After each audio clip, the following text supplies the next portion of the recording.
Hello, kumusta mga ka-59? Welcome back sa aking YouTube channel. Ngayong araw na ito mga ka-59 ay day off natin.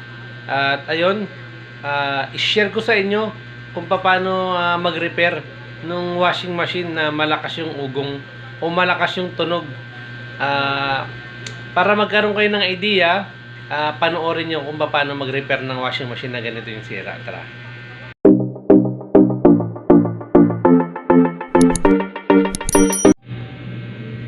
At ito mga ka-59, ayan, ito yung washing machine namin. Ayan, Sharp Giga Wash. Ayan. Ang sira niya, ayan,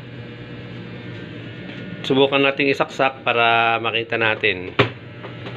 Saksak muna natin. Ayan. Okay. Nasaksak na natin, ano? Ito, pipindutin natin yung timer niya. Ayan. Diba?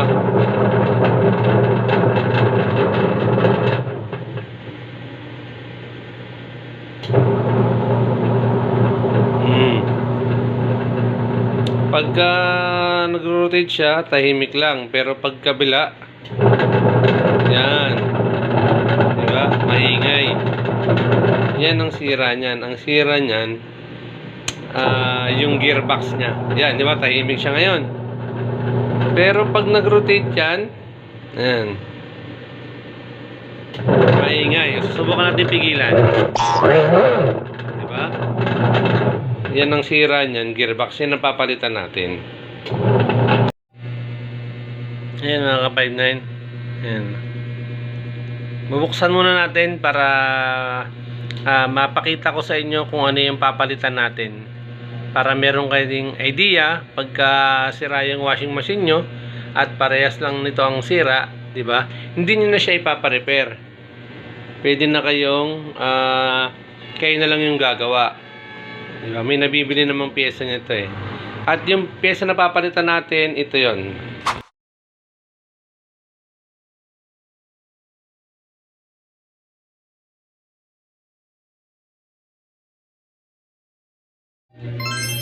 Ayan, yan po yung loob ng washing machine natin mga 59. Wow. Diba?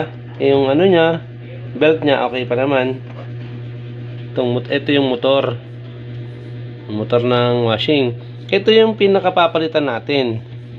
Ito yung gearbox na tinatawag. Nandiyan yung mga gear kaya tumutunog dahil malamang sira na yung mga gear niya. Ayan. Tatanggalin ko muna, babaklasin ko muna. So ipapakita ko sa inyo mamaya kung paano gagawin.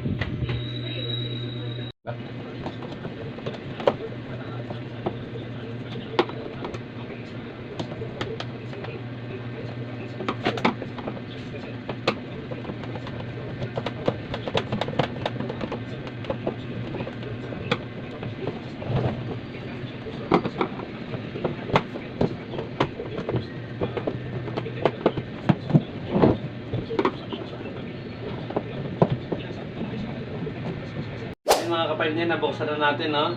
Tanggalin na natin yung belt. Ito yung pinakapapalitan natin dyan. Nasa loob, babaklasin muna natin to.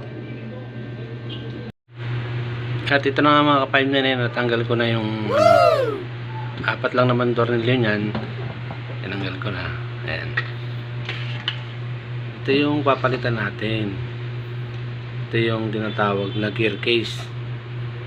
Ito yung ngayon nakabili na tayo ng papalit natin. Ito na yung papalit natin yung bago. Yan. Ayan. Ito yung luma, ito yung bago na binili natin. Ayan, diba? Mura ko lang nabili ito. Bili lang kayo sa mga mga shop, yung mga gumagawa ng washing. Yung mga pyesa rin silang tinitinda ron.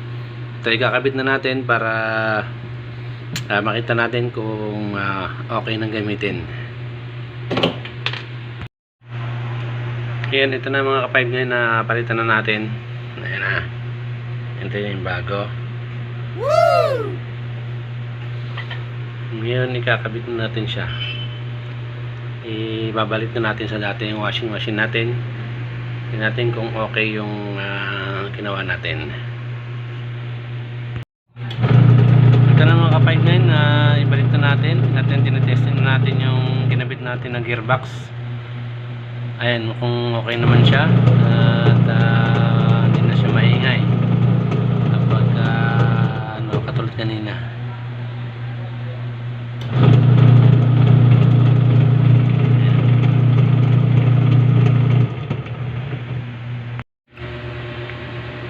Yan mga ka-5-9 na ibalik na natin, na isarado na natin. Ibalik na natin sa dati yung washing natin, ano. Tapos syempre ibabalik na natin yung yung pulsator.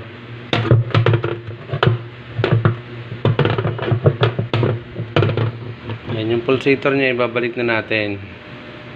Ito na mga ka-5-9, tinesting na natin yung ginawa natin. At ayan, tahimik na siya. Tapos malakas na rin siyang umikot. Wala na rin maingin na malakas na tunog. Napakasimple lang mag-repair. Hindi nyo na kailangan magbayad. Ayan. Ito pala yung pinalitan natin, ha. Ito lang yung pinalitan natin. Ayan, yung buo. Ayan. Ang gear case. Kaya nag-iingay siya. Ngayon, tahimik na. Balik na sa normal. Tapos ang lakas pa ng ikot niya. Ayan,